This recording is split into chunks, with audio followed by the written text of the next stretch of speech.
Secure Synopsis, 26th of July 2021. The first topic here is the General Studies 2. The topic under this is structure, organization, and functioning of the executive and the judiciary, ministries and departments of the government, pressure groups, and formal and informal associations, and their role in the polity. Supreme Court's judgment in MK Ranjit Sinha case shall pave way for upholding the biocentric principles of coexistence with adequate intent from government for stringent implementation. Do you agree? So that is the question. Let us have a look at the answer. The great Indian bustard, a gravely endangered species with hardly about 200 live in India today, came under the protective wings of the Supreme Court of India in a recent judgment. The court said in MK's Ranjit Sinha and others versus Union of India and others that in all cases where the overhead lines and power projects exist, the governments of Rajasthan and Gujarat shall take steps forward to install bird diverters pending consideration of the conversion of overhead cables into underground power lines. Thus, the Supreme Court of India has upheld biocentrism and sought to move away from the uh, anthropocentric basis of law. Biocentric approach. The philosophy of biocentrism or ecocentrism holds that the natural environment has its own set of rights, which is independent of its ability to be exploited by or to be useful to humans. Biocentrism often comes into conflict with the anthropocentrism. In protecting the birds, the court has affirmed and emphasized the biocentric values of eco-preservation. A noteworthy instance of the application of anthropocentrism in the legal world is in that of the snail darter case in the United States. The Indian judiciary earlier was inclined towards anthropocentrism, but gradually it has shifted to more towards ethnocentrism. Godavaram Godavarman case 2012. In this case, the court explained the ecocentric approach and elaborated on the necessary application of the same. Center for Environmental Law World Wildlife Fund of India versus Union of India case 2013. The court threw light on the intrinsic value of all living beings, irrespective of the fact that they were instrumental for human survival or not. Need for such a biocentric approach. About 50 years ago, there were 450,000 lions in Africa. Today, there are hardly 20,000. Indiscriminate monoculture farming in the forests of Borneo and Sumatra is leading to the extinction of orangutans. Rhinos are hunted for the so-called medicinal value of their horns and are slowly becoming extinct. From the time humans populated Madagascar about 2000 years ago, about 15 to 20 species of lemurs, which are primates, have become extinct. The compilation prepared by the International Union for Conservation of Nature lists about 37,400 species that are gravely endangered, and the list is ever growing. What's the way forward? The conversion to ecocentrism overnight is impossible, especially in the developed societies, because of their heavy reliance on resources and generation of waste. So, abandoning anthropocentrism is impossible instantly. However, we can distinguish our nature consumption outcomes and intervene when the need is vital to our survival and not because it is a desire or interest. For example, interfering with the environment to build a golf course is unethical because they are hardly essential for survival. That's the conclusion. In conclusion, if humanity is born with greediness, it is intelligent enough to see that it is only facing a dark future by the following anthropocentrism.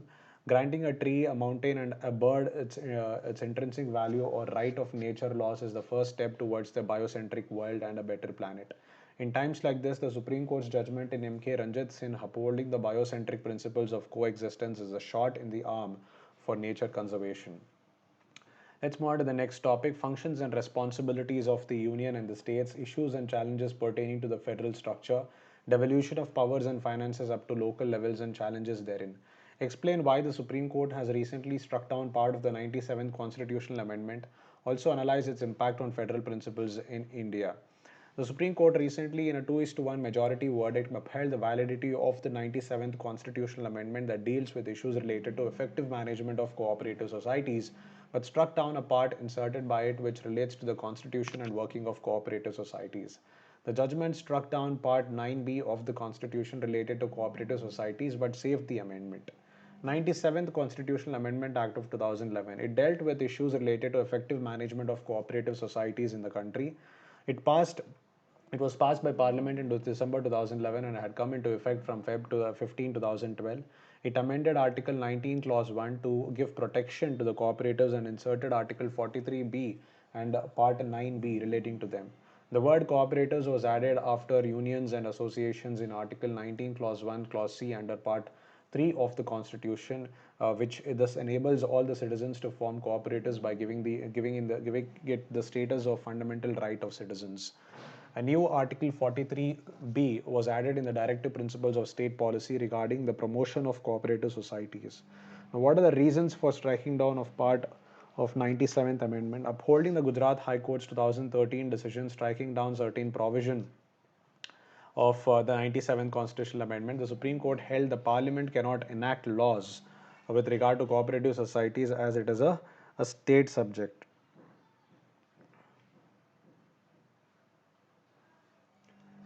As it is a state subject, right? So um, impact on federal principles in India. Legislation on state subject cooperative societies come under entry 32 of the state list in the 7th schedule. The amendment proposed to create a framework for the functioning of cooperative societies. The states have exclusive power to legislate on topics reserved exclusively to them in the state list. Part 9b, which consists of Articles 243ZH to 243ZT, has significantly and substantially impacted state legislatures' exclusive legislative power over its cooperative sector under entry 32 of the state list. The court pointed out how Article 243ZI makes it clear that a state may only make the law on the pre-incorporation, regulation, and winding up of a society subject to the provisions of Part 9b of the 97th Constitutional Amendment. Now, what's the legal infirmity? Supreme Court held that the 97th Constitutional Amendment required ratification by at least one half of the state legislatures as per Article 368 Clause 2 of the Constitution, since it dealt with an entry which was an exclusive state subject, which forms the cooperative societies. Under Article 368 Clause 2, Parliament can amend the Constitution by passing a bill with special majority. Since such ratification was not done in the case of the 97th Amendment, it was liable to be struck down. Upheld the validity of provisions related to multi-state cooperative societies. It did not strike down the portions of Part 9b of the amendment concerning multi-state cooperative societies due to the lack of ratification. When it comes to the MSCS, with objects not confined to one state, the legislative power would be that of the Union of India, which is contained in entry 44 list 1 Union list. It is declared that the Part 9b of the Constitution is operative only insofar as it concerns multi-state cooperative societies both within the various states and in the union territories. Conclusion: the Ministry of Cooperation was in force found recently, apparently with a view to giving a fillip to the cooperative movement and reforming the functioning of cooperative societies. Until now, the subject was dealt with the Agriculture Ministry. It administered the Multi-State Cooperative Societies Act 2002. The new ministry will continue this work. For now, it will be in a position to compel states to bring their cooperative laws in conformity with the center's vision. Regarding the fate of the constitutional framework for all cooperative societies in the country, the center has the option of re-enacting the amendment with a two-thirds majority in parliament and obtaining ratification by 50% of the state legislatures. And the next topic right now is government policies and interventions for the development in various sectors and issues arising out of their design and implementation. Discuss the objectives and key features of Essential Defense Services Bill 2021. So why this article is given? Because the Essential Defense Services Bill 2021 has been put in place. The Essential Defense Services Bill 2021 was recently introduced in the Lok Sabha. The bill seeks to replace the ordinance issued in June 2021. The Essential Defense Services Bill is aimed at preventing the staff of the government-owned ordnance factories from going on a strike by anyone engaged in the essential defense services. The bill allows the government to prohibit strikes, lockouts, and layoffs in units engaged in essential defense services. The bill is aimed at preventing the staff of the government-owned ordnance factories from going on a strike. Around 70,000 people work with the 41 ordnance factories around the world. The bill mentioned that it is meant to provide for the maintenance of essential defense services so as to secure the security of the nation and the life and the property of public at large and for matters connected therewith or incidental thereto. According to the government, Indian Ordnance Factories is the oldest and largest industrial setup which functions under the Department of Defense Production of the Ministry of Defense. The ordnance factories form an integrated base for indigenous production of defense hardware and equipment with the primary objective of self-reliance in equipping the armed forces with state-of-the-art battlefield equipment. Essential defense services. Essential defense services include any services in any establishment or undertaking dealing with production of goods or equipment required for defense related purposes, or any establishment of the armed forces or connected with them or defense. These also include services that, if seized, would affect the safety of the establishment engaged in such services and its or its employees. In addition, the government may declare any service as an essential defense service if its cessation would affect the production of defense equipment or goods. Operation or maintenance of industrial establishments or units engaged in such production, or repair or maintenance of products connected with defense. Strikes under the bill, strike is defined as a session of work by a body of persons acting together and includes mass casual leave, coordinated refusal of any number of persons to continue to work or accept employment, refusal to work overtime where such work is necessary for maintenance of essential defense services, and any other conduct which results in or is likely to result in disruption of work in essential defense services. Prohibition on strikes, lockouts, and layoffs. Under the bill, the central government may prohibit strikes, lockouts, and layoffs in units engaged in essential defense services. The government may issue such order if necessary in the interest of sovereignty and integrity of India. Security of any state, public order, public decency, or the prohibition order will remain in force for 6 months and may be extended by 6 months. Strikes and lockouts that are declared after the issue of the prohibition order and are commenced before the prohibition order was issued will be illegal. The prohibition will not apply to layoffs made due to a power shortage or natural calamity, or layoffs of temporary or casual workmen. Punishment for illegal lockouts and layoffs. Employers violating the prohibition order through illegal lockouts or layoffs will be punished with up to 1 year imprisonment or rupees 10,000 fine, or both. Punishment for illegal strikes. Persons commencing or participating in illegal strikes will be punished with up to 1 year imprisonment or rupees 10,000 fine, or both. Persons instigating, inciting, or taking actions to continue illegal strikes or knowingly supplying money for such purposes will be punished with up to 2 years imprisonment or rupees 15,000 fine, or both. Further, such an employee will be liable to disciplinary action, including dismissal as per the terms and conditions of his service. In such cases, the concerned authority is allowed to dismiss or remove the employee without any inquiry if it is not reasonably practicable to hold such inquiry. All offences punishable under the ordinance will be cognizable and non bailable. Public Utility Service. The bill amends the Industrial Disputes Act 1947 to include essential defense services under public utility services. Under the Act, in case of public utility services, a 6 week notice must be given before persons employed in such services go on strike in breach of contract, or employers carrying on such services do lockouts. The employee unions and associations had threatened to go on strike last year as well, when the government had declared that it will start the process towards OFB corporatization. Thus, there is a need to provide for the maintenance of essential defense services so as to secure the security of the nation and the life and property of public at large, and for matters connected therewith or incidental thereto.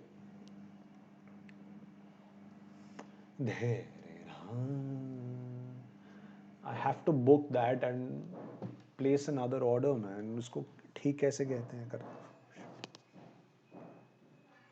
So, general studies through Indian economy and issues relating to planning, mobilization of resources, growth, development, and employment critically analyze the viability and concerns over introduction of central bank digital currency in India.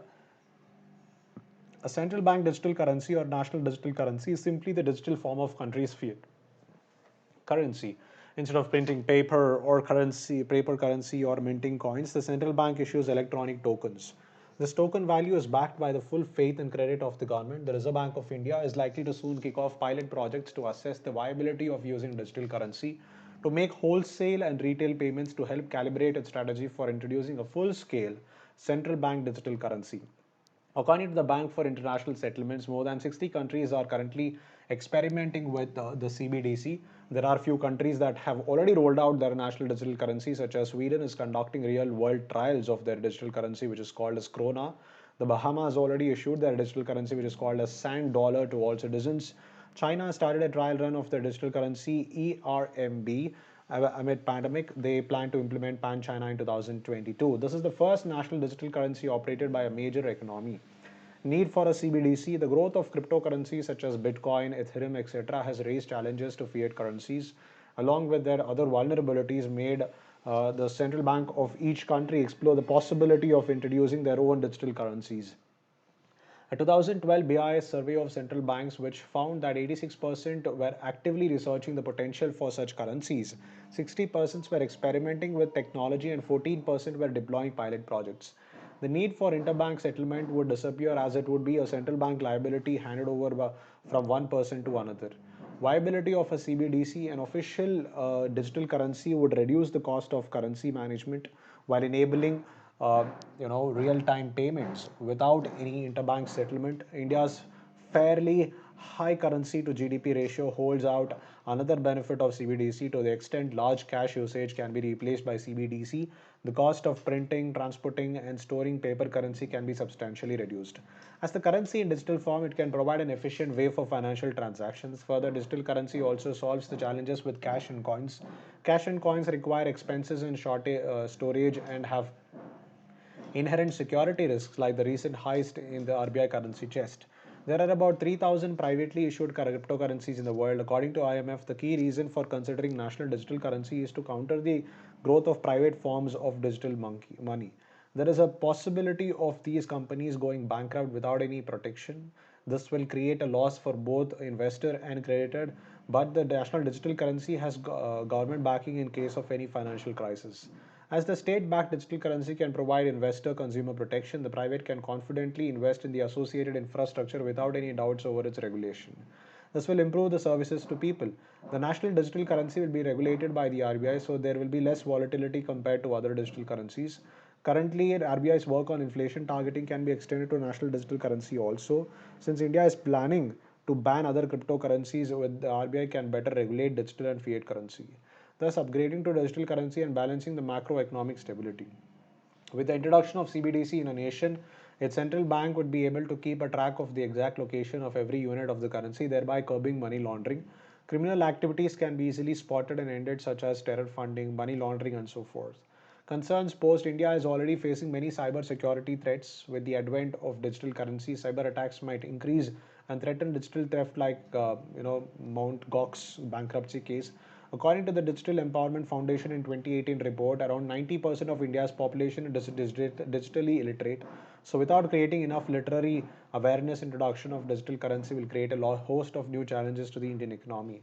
Introduction of digital currency also creates various associated challenges in regulation, tracking investment and purchase, taxing individuals, etc. The digital currency must collect certain basic information of an individual so that the person can prove that he is the holder of that digital currency. The basic information can be sensitive ones such as the person's identity, fingerprints, etc. Conclusion: there are crucial decisions to be made about the design of the currency with regards to how it will be issued, the degree of anonymity it will have, the kind of technology that is going to be used, and so on. There is no doubt that the introduction of national digital currency prevents the various threats associated with the privately owned cryptocurrencies and take India the next step as a digital economy. But the government has to create necessary safeguards before rolling out. India needs to move forward on introducing an official digital currency. Topic: Conservation, environmental pollution and degradation, environmental impact assessment.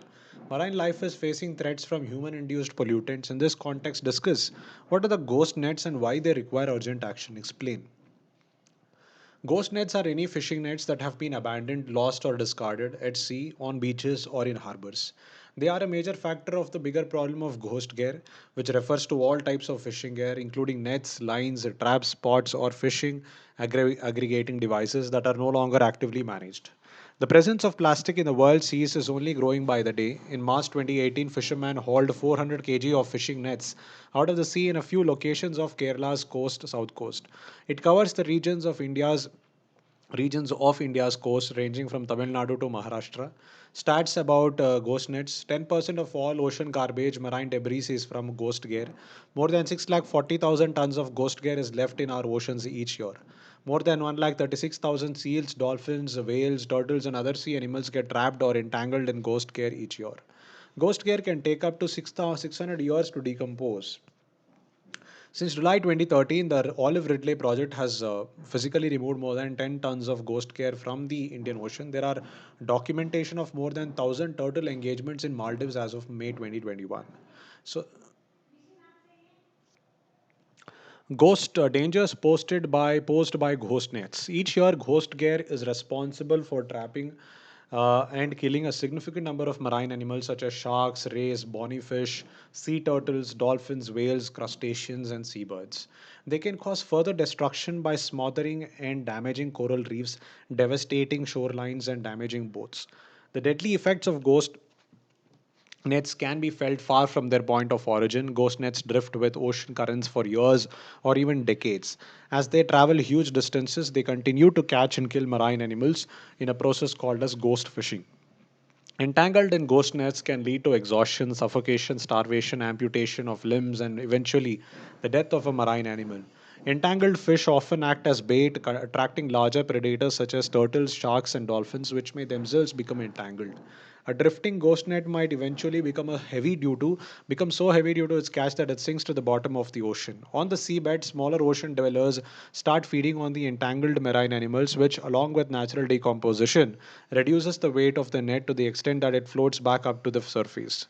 Once the ghost net is again drifting with the ocean currents, it starts its cycle of ghost fishing, sinking and floating back up all over again. Due to the durability of modern fishing nets, the circle of devastation can continue for decades. Now let's have a look at measures undertaken to tackle ghost nets so far. To tackle this global issue, World Animal Protection founded the Global Ghost Care Initiative, a cross-sectoral alliance committed to driving solutions to the problem of ghost care worldwide. Olive Ridley Project, a UK NGO, works with fisheries to prevent ghost nets from entering the Indian Ocean in the first place and to develop ways to minimize ghost care and encourage the reuse fishing gear. Scientists at Kochi's Indian Council of Agriculture Research, Central Institute of Fisheries Technology studied ghost nets in Gujarat, Andhra Pradesh, Kerala, and Tamil Nadu. According to the scientists, the government is also currently preparing national ghost net management policy. Further actions needed to curb the ghost net menace. Avoid single-use plastics. Any form of plastic, no matter how small, can cause harm and suffering to marine life like birds, fish, and turtles when they eat it or become entangled in it. Bring your own grocery bags, carry a reusable water bottle, and skip the straw.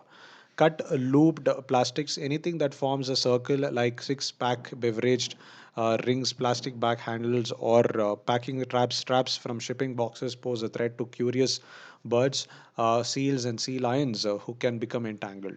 Encourage blogging. Pick up 5 items of trash every time you go to the beach or shore. If you got a chance to visit a beach or lake, pay back the favor and keep trash out of the bellies of seabirds. Don't release balloons. After fishing gear, the most common material found entangled on marine life is balloons, especially those released in bunches. Report it if you see an entangled animal or lost fishing gear. A global network is ready to help. Contact the Department of Fisheries and Oceans to report an entangled animal. Now, what's the way forward? The level of ghost gear has increased in recent years and is likely to grow further as fishing efforts intensify, creating wide ranging problems for the marine environment and costing governments millions of dollars in cleanup expenses. India can emulate innovative solutions from across the world to tackle the problem of ghost care. More efforts to make the process more organized across over 7,500 kilometers of India's coast as well as inland water bodies are the need of the hour. Topic: Challenges to internal security through communication network, role of media and social networking sites in internal security challenges, basics of cybersecurity, money laundering and its prevention. What are the threats posed by communication networks to the internal security of India? Discuss. So, communication networks are a part of our critical information infrastructure, which was defined in the IT Act of 2000 as the computer resource, and the incapacitation or destruction of which shall have debilitating impact on a national security, economy, public health, or safety. Communications networks are crucial to the connectivity of other critical infrastructure, that is civil aviation, shipping, railways, power, nuclear, oil and gas, finance, banking, communication, information technology, law enforcement, intelligence agencies, space, defense, and government networks.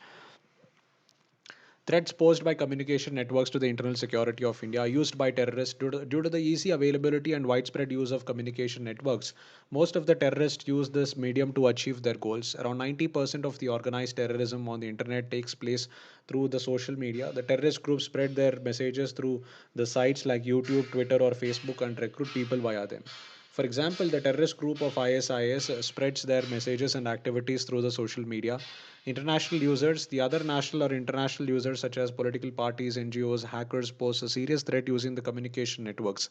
For example, during the civil turmoil in the Arab Spring uprising, the various governments were threatened through the social media. Communal violence. So with the help of social media, people have started attacking each other's religion on this platform. Sensitive tweets regarding religion are becoming a common phenomenon. Circulation of certain pictures through communication networks also creates a panic among the masses. This is a threat to the internal security of the nation as it disturbs the communal harmony. Threat to internal security. With the advent of social media, issues like economics, media, and science are open to all. Uploading information related to these fields on the social networking sites can be a threat to the internal security. Revolution. Some countries in the world feel threatened by the fact that social media can bring the people together and thus create a revolution. This, in turn, can cause political instability. Virtual community. Popular communication network websites are another means of attracting potential members and followers. These types of virtual communities are growing increasingly popular all over the world, especially among younger demographics. This can build anti national sentiments among the society. Hacking. Hackers write or use ready made computer programs to attack the target computer. By using communication networks, hackers breach the national security and steal important data of defense or other strategic sectors. This can kneel the whole country without using arms and ammunition.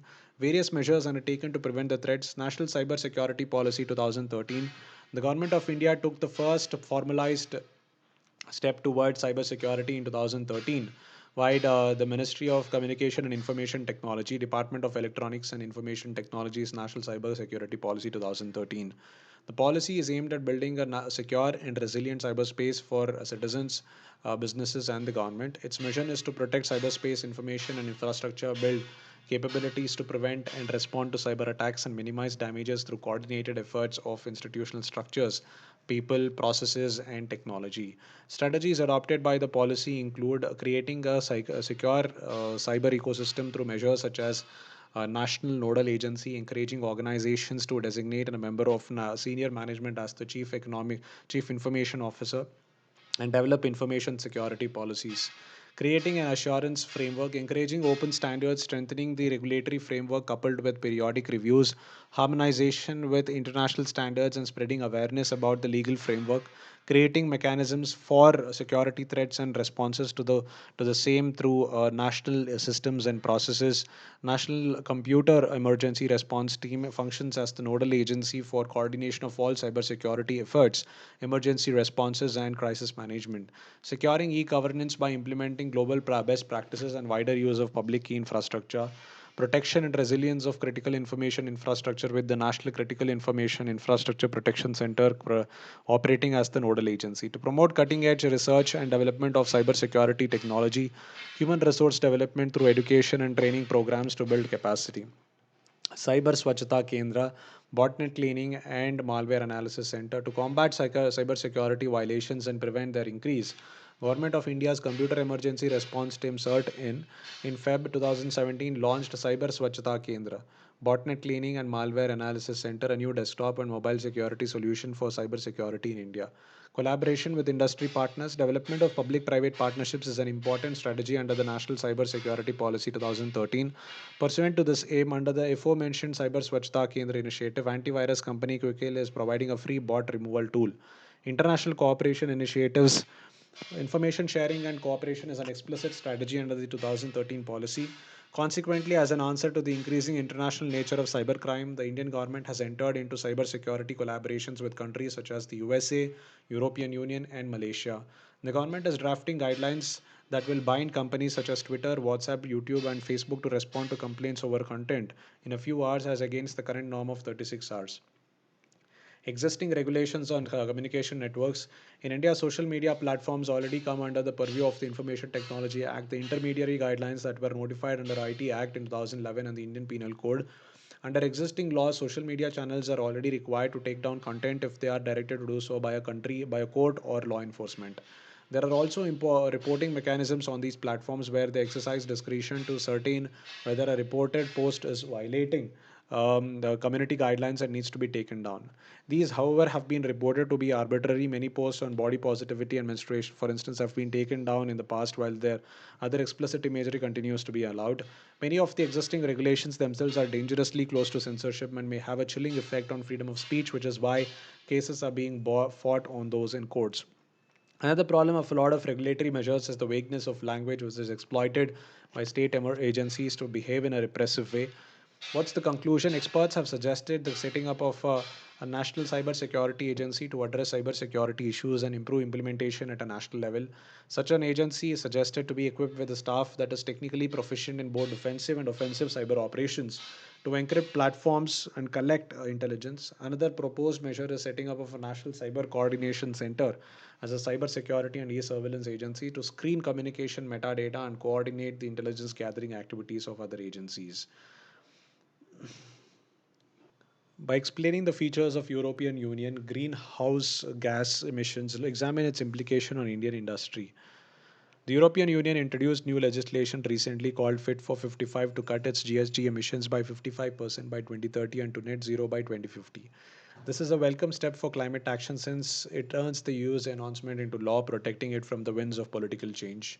The new package attempts to deliver the NDC carbon neutrality goal through proposed changes that would impact the economy, society, and industry as well as ensure a fair, competitive, and green transition by 2030 and beyond.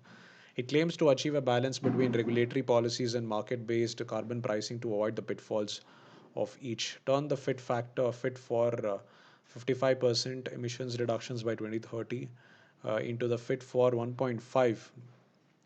Key features of package vehicular carbon emissions must be cut by 55% by 2030 and by 100% by 2035, which means a phase out of petrol and diesel vehicles by 2035.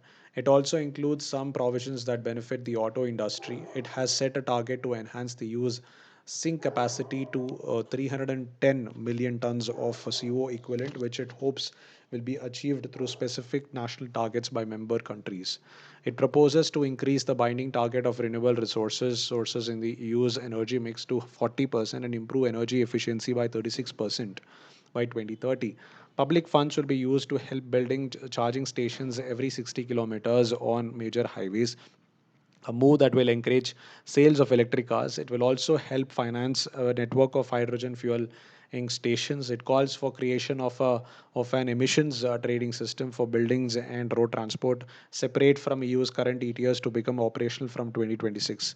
To help low-income citizens and small businesses adjust to the new ETS, and the EU proposes the creation of a social climate fund, which will take various forms ranging from funding for innovation of buildings and access to low carbon transport to direct income support.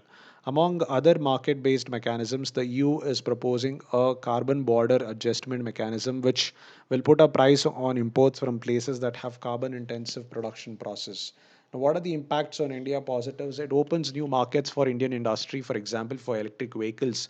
Carbon border adjustment mechanism has been deemed to have a small impact on global carbon dioxide emissions by the United Nations Conference on Trade and Development, and could instead have negative impacts on developing countries. The new CBAM is meant to level the playing field between domestic and imported products. CBAM will require foreign producers to pay for the carbon emitted while manufacturing their products.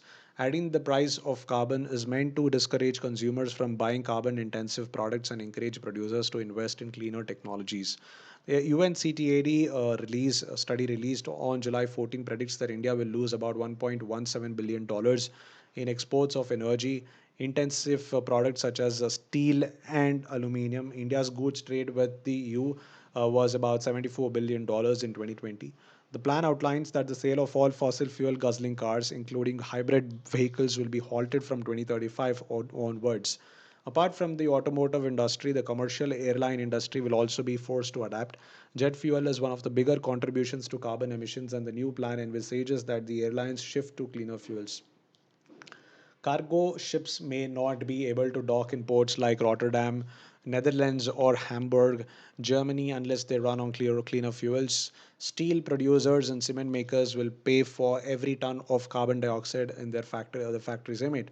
What's the way forward? India should enter into clean technology partnerships with European industry. For example, India's exports semi-finished and flat-rolled products of iron or non-steel, non-alloy steel, but such partnerships can help enhance the competitiveness of its high technology stainless or alloy products.